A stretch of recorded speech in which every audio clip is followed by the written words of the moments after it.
Okey, baik lagi sekali. Assalamualaikum, salam sejahtera dan selamat kembali ke YouTube XM. Saya Imran Zailani. Jadi, pernahkah anda terdengar tentang interest rate ataupun kadar faedah tapi anda tak pasti macam mana ia memberikan kesan kepada cara anda berdagang?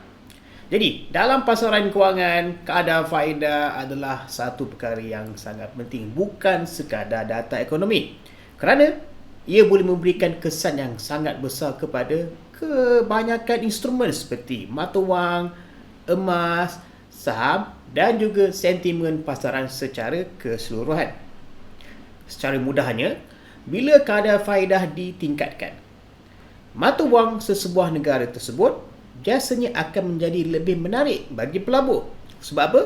Pelabur boleh mendapatkan pulangan yang lebih. Kadar faedah adalah pendapatan bagi mata wang. Oleh sebab itu, trader-trader mata wang sangat mengambil berat tentang keputusan bank-bank pusat seperti Federal Reserve, European Central Bank ataupun di Malaysia, Bank Negara Malaysia. Jadi untuk trader sebenarnya yang paling penting bukanlah kita nak betul-betul tahu definisi kadar faedah, tapi sebenarnya yang lebih penting adalah apakah impaknya kepada instrumen dagangan, kepada pergerakan harga. Contohnya, biasanya kalau kadar faedah naik, mata wang negara tersebut juga akan meningkat. Dan sebaliknya, kadar faedah diturunkan, mata wang negara tersebut juga akan melemah. Sebabnya apa? Pelabur akan cari tempat yang memberikan pulangan yang lebih baik. Contohnya, Bank Pusat kita mengumumkan kenaikan kadar faedah yang lebih agresif daripada jangkaan. Anda boleh perhatikan reaksi pasaran akan menjadi sangat drastik. Mata wang tertentu boleh naik dan boleh turun dengan kuat dalam masa beberapa minit saja. Kalau kita lihat kepada instrumen lain seperti emas, kadar faedah yang tinggi biasanya akan menekan harga emas. Sebab apa? Sebab emas dia tidak memberikan pulangan kadar faedah. Dia tidak memberikan pulangan seperti aset simpanan yang lain.